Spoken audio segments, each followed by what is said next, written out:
Manchester United are dead in the water. How long does Erik ten Hag have left as the United boss? Hey guys, welcome back to the channel. Welcome to another video. Yes, it was another disappointing weekend of Premier League action for Manchester United. A huge Manchester derby on Sunday saw Erik ten Hag's side fall victim to Pep Guardiola's side in what was an absolute thrashing of 3-0 in favour of City, taking not only the bragging rights, but of course more importantly, the 3 points on that day. United at Old Trafford couldn't contain or handle Manchester City in any way, shape or form, and the experimental stage of Erik ten Hag is slowly unravelling before our very eyes. We're going to be talking about United, we're going to be talking about Erik ten Hag, how long he may have left, the experiments that just aren't working, the lack of excuses, of running out of excuses, whatever it may be that is happening right now at Old Trafford with Manchester United, and what the future may hold for the Red Devils going forward. But before we get into all of that, I would like to remind you all to please like the video and also subscribe if you're new. Both things are always very greatly appreciated. And of course, for you lot to get involved in the comment section, so you have a lot of interesting thoughts, comments, opinions, predictions, feelings, whatever you want to call it, that'll make for great and interesting reading down below in that comment section in regards to Manchester United. So do get involved down there. But without further ado, let's get on with the video. Let's talk Manchester United. Look, we all know that their inconsistent start to the season, like I said, has been very hit and miss. They've won a few, lost a few, got away with some poor performances here and there, beat some of the teams that they should have been beating, lost to some teams that proved to be very difficult. It's been very inconsistent, and yesterday I don't think a lot of people gave them a cat's chance in hell of... is that the right term of phrase? Anyway, I'm going to use that. A cat's chance in hell of surviving and obviously beating Manchester, or at least getting a good result against Manchester City. I thought the first 45 minutes were okay from a United point of view. I thought City were very sloppy in that regard. And United did look kind of dangerous on the counter-attack, particularly when Rasmus Højlund was managing to hold the ball up or was just getting his head down and running at the City defenders. I thought it could be a good building block to build upon. I thought the penalty was very soft. I didn't necessarily think it was a penalty because it's the kind of situation that you see time and time again from every set piece that happens. You know, they've been known to be more not given than they have been given. I thought City got rather fortunate with the opening goal. That was obviously converted from the penalty spot by Erling Haaland, of course. But the second half, there was no hiding place. Like, we should call out the penalty. We should say, like, hang on a minute, how is that a penalty? There was more contact when Rasmus Højlund was fouled by the Arsenal defender in the Manchester United-Arsenal game several weeks ago than there was for that one. And that was obviously an off-the-ball incident. The Højlund one on the Arsenal defender, who's, I think it was it Saliba? I believe it was Saliba. It was Saliba or Gabriel, I think. There was more contact there, and obviously that was with the ball at Højlund's feet. We should call that out. We should not be hiding from that, and we should obviously not be just sweeping it under the carpet just because it's Man United. Look, I want to do that as well. As a rival fan of Manchester United, I want to be saying, don't use that as an excuse. And to an extent, you can say that. I don't think that penalty decision was going to sway the result either way. I still think City were going to win regardless. But at the same time, it did give City a helping hand. The second half, though, like I say, there is nowhere to hide. There's nowhere to hide from that. Taking off Amrabat at half-time, strange decision. You gave up your defensive midfielder and put on a more attacking prospect in Mason Mount to let your midfield be more easy to cut through, as City found right off the bat. I know that he was already on a yellow card. I get that. But at the same time, do you not have trust in Amrabat that he can't go on to have a pretty solid and perfect second half? Seems strange to me. You play Bruno Fernandes on the right-hand side. Not his position. Fernandes' perfect position and best position is through the middle. Why are you compensating for someone who is worse than him in that position to move your best player, in my opinion, over to the right-hand side, over to our more wing position? It doesn't make any sense. Christian Eriksen is not a defensive midfielder, or at least not a deep-lying playmaker. He's more of an advanced playmaker. Why, again, are you compensating for someone else to bring him into a deeper position? Why are you pushing Mount onto the left-hand side when we know that he's more of a workhorse, when we know that he's more of a central midfielder? And it seems to suggest to me that there's no plan. There's no plan with any, particularly in the midfield areas, there's no plan. Like, I saw Liverpool last season have an aging midfield that clearly needed to be resurrected and revamped. I've seen Liverpool this season go on to resurrect and revamp that midfield. And to an extent so far this campaign, they've managed to survive without a proper defensive midfielder. We've managed to survive in terms of filling in someone as a DM in that particular role. Not perfect, not the end product. But in comparison to what I'm seeing with Liverpool and what I'm seeing with Manchester United, is a squad of players that is square pegs, round holes. And there was no way you can tell me Erik ten Hag truly wanted Mason Mount when you see the way that he's been treated in recent weeks. Starting on the bench, being brought on and not playing in his natural position, being played in other positions. To me, there is no plan, especially with Mount as well. It suggests to me that he was brought in because he couldn't get anyone else, and the signing was there for the taking. No one else was prepared to make that £60 million bid that Chelsea wanted, that in the end Chelsea got. That's what it suggests to me. United were, and then United obviously went and bought him, and now they don't seem to have a plan. They don't seem to have a plan. I was saying that I thought that the Mason Mount deal might have been a shrewd move, because you could have Casemiro, Mount and Fernandes in a midfield three, Mount in a midfield pivot of with him and Casemiro, and I said that it could work. If he's more disciplined, it could work. He's played in a pivot. He's played in a three. He's played out wide. He's played through the middle. He's played more advanced. I don't think there's any hope for this guy.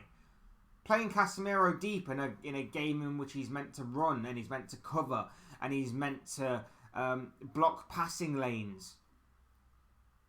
He's meant to be quick in transition. It's just not. It's not for him in that role. Playing Fernandes out wide, it doesn't work. Keeping on Marcus Rashford and taking off Højlund at the 70th minute. The fact that Rashford, apart from one chance that he had, was completely non-existent throughout the entire game, and Højlund was your only outlet going forward on the counter-attack through what was decent hold-up play and what was obviously getting his head down and running at the City defence, was baffling to me. I didn't get it. I didn't get anything that I was seeing from Ten Hag, and it's a complete contrast to last season. I remember last season there was a period of time where United weren't exactly playing well in games, but it was the tactical decisions of Erik ten Hag in which everything he touched turned to gold. Everything that he was doing from a tactical point of view, from a substitution point of view, was working out for the best. It's completely fallen off a cliff since then. Completely fallen off a cliff since then. Like, he can't do anything right, it seems. And a lot of it is down to the board. Not getting rid of the deadwood players when they had the opportunity to. Holding out for more money when they had no right to. Holding out for a better deal when they had no right to. Rather than just snap the hands off the buying club and run with it. Large part of it is down to themselves for buying these players in the first place. Anthony just is... He's done. Anthony, for me, like, from the outside looking in, he's done. He's done. 80 million down the drain. Done. A lot of these players are just poor. And Ten Hag got them playing better last season. He got them to believe more last season. There was actually a bit of cohesion there last season. And then this season, it's completely disappeared again. And, you know, I'm someone who looks at the club in its entirety. I've blamed Ten Hag for some of the decisions that he makes in these games. And I've seen it time and time again this season in terms of his experimenting and these kinds of things that have happened. Not just in that particular game against Manchester City, but in terms of other games previously to that. I've seen Ten Hag try an experiment and it hasn't quite worked out. City were deserving winners, of course they were, and I think whether it was a penalty or not, I still think they would have got the win anyway, but that shouldn't mean we should sweep the refereeing decisions under the carpet. We should still look at them and analyse them. But from a Manchester United point of view, whilst they should call that out, and obviously I'm doing so here, they should call out their own mistakes as well. They can't let that referee decision be the be-all and end-all of this game as to why that game was killed off when it was. Because United were poor. Ten Hag's decision-making was dreadful. It was absolutely shocking to me that he would sacrifice Amrabat, put on Mason Mount, put all of these players out there in a complete disarray sort of system with out-of-position styles of play, and then try and go for it. It made no sense to me. It genuinely made no sense to me. And yes, it isn't the finished article. Yes, there needed to be more investment from the Glazers in the summer, but these are Ten Hag's players. Anthony, Ten Hag player. A Ten Hag player in Casemiro. I know he wasn't there, but he's not exactly been great so far this campaign. A Ten Hag player in Mason Mount. Ten Hag player in Højlund. I know that he looks good right now, but every Man United player looks good when they first enter the building. It's later on down the line. Can he still be that good player that came in? There's just a lot there to unpackage from the Ten Hag side point of view. And we can point fingers at the Glazers all we want. And yes, they are the problem. Like I say, they are the part of the reason why some of the Deadwood players are still at that football club. They are part of the reason why there is a lack of leadership. There is a lack of unity. There's a lack of togetherness. There's a lack of just a lack of accountability at that football club for these kinds of things. We can point fingers at them all we want, and we can always blame them for the situation that United are in right now, and rightfully so for a large part of it. But let's not act like Ten Hag is completely blameless here. Let's not act like the fans, to an extent, are completely blameless, because the fans go through this whole system of they support Player FC rather than the club. There was constant dividing at that football club because the fans are playing this game of I'm Martial FC, I'm Rashford FC, I'm Højlund FC, I'm this FC. You're Manchester United as a collective, as a united fan base. So the fans are just as fault to blame. The players are at fault because of their poor performances. Some of them are not good enough, as we know, but even so, stand up and be counted. Stand up and be counted. I couldn't believe City's second goal yesterday, where Højlund was given the absolute freedom of the Manchester United penalty area to simply head the ball home from, I think it was Bernardo Silva's cross. You've got Johnny Evans, Harry Maguire, Victor Lindelof, all acting as centre-back. That was another thing, by the way. Playing Victor Lindelof at left-back. Why? Why? It made no sense. Where was the balance and thinking in that thought process? That made no sense. 3 centre-backs, one of them playing out of position, all couldn't mark Erling Haaland. The biggest goal threat City have, the biggest goal threat in the Premier League, the biggest goal threat in the whole of world football right now, and you give them the freedom of the penalty area just to simply head the ball into an empty net. It made no sense. And like I say, everybody at that football club needs to take responsibility, be accounted for, and take the blame.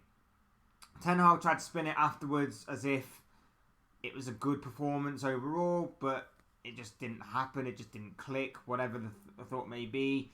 To me, the way that he set up his team for particularly the second half, it was like he was clutching at straws. It was like he was throwing caution to the wind and he was saying, I'm all out of ideas. I've got no idea what I'm doing. If this works, I'll be considered a genius. If it doesn't work, I'll just say that it didn't click. It didn't happen, whatever the case may be.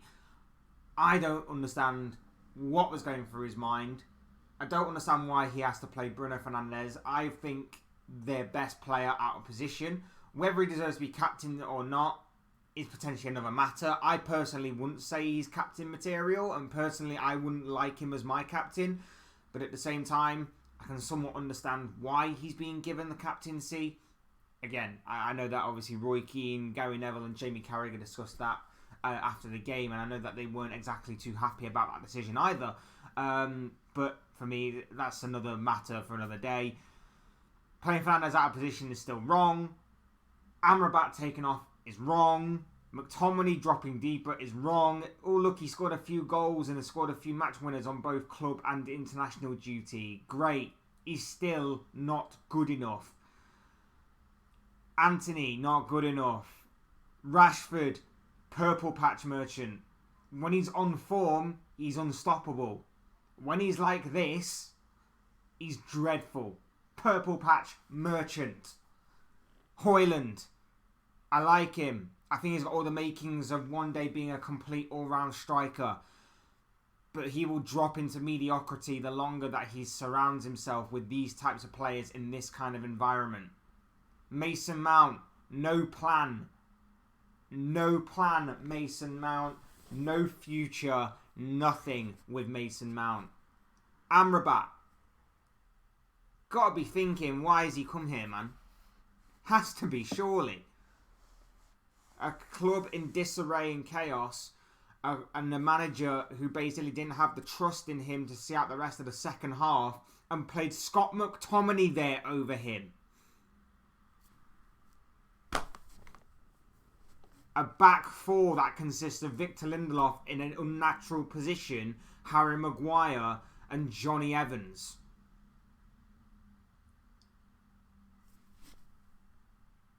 Need I say any more? Need I say any more? And of course then you got Diego Dallo and Andre Onana, who I think was the best player in a Man United shirt yesterday. Seriously, it could have been 5 or 6 had it not been for some of the super saves that Andre Onana made. And it's ironic that he comes to form just as the rest of them completely fall off. There's been a lot of question marks over Onana this season, but yesterday I thought he was excellent. Whilst, like I say, it looked dreadful from a United point of view overall. The overall question then is, how long does Erik ten Hag left? And my answer to that is, does it matter? Does it matter? Because there's no way in God's green earth you can tell me any manager is going to get a better tune out of these players. Or they might do, but it won't be for long. You cannot honestly tell me that another manager is going to come in after Erik ten Hag and he's going to pick this team up and soon they're going to be back to challenging again for the biggest and best trophies. Right now, that seems impossible. And I said last season, like, I didn't expect United to do as well as what they did last season, but they did. They overachieved last season. Credit to them. They deserved it. You can't honestly tell me that it would make a difference if a new manager came in. You really can't. What would be the point? You can't tell me there would be a change. There would be a big enough change to see United get back to the glory days. It doesn't make a difference because at the end of the day, the Glazers are still going to be there. This new deal with Jim Ratcliffe is going to come in and nothing's really going to change. There'll be a few things that change. Maybe they'll be for the good, maybe they'll be for the bad, but they'll still fall into mediocrity again. And you may get some short-term success, some small short-term success like what Erik ten Hag had with the Carabao Cup last year. But it won't lead to anything bigger than that. maybe an FA Cup. But challenging for Champions League trophies and Premier Leagues again, it won't happen. It won't happen. And a big part of that is the common factor in this whole situation. The Glazers, they were there for Van Gaal, Moyes, Mourinho, Solskjaer, you name the manager, they were there through it. They're a massive, massive problem. But don't let it take away from the fact that Ten Hag has also not covered himself in much glory. The Ten Hag experiment also hasn't quite worked out to expectation. And there's still time. Of course, whilst he's still there is still time for him to recover. There is still time for him to get back to what he did best. But would you really back him under these owners? Would you really back the owners to change their ways? Would you really back Sir Jim Ratcliffe to come in and to change things at that club, given how much of a stake he's potentially going to be owning, but given how much of a say he's going to have in certain things? As a rival fan, I'm loving it. But I have to call it out for what it is. I have to be perfectly honest in what I'm seeing. And at that whole club, it is a complete shambles from top to bottom. Whether it be through the ownership, the people in power, managers, coaches, players, fans, even pundits from the outside looking in, constantly getting involved and constantly nitpicking and saying things and getting involved. Everybody, in my opinion, is a problem in some way, shape or form. In some way, shape or form, I believe that they are. But those are just the thoughts, comments, opinions, predictions, feelings, whatever you want to call it. This guy, I want to know what you guys think. What do you make of this whole Manchester United situation? What do you make of the game yesterday in which Manchester City beat United by 3-0 in what was one hell of a Merseyside Manchester derby? I would love to know your thoughts, your comments, opinions, predictions, feelings, whatever you want to call it, on Manchester United down below in the comment section. I'm sure it'll all make for interesting and great reading, so get involved down there.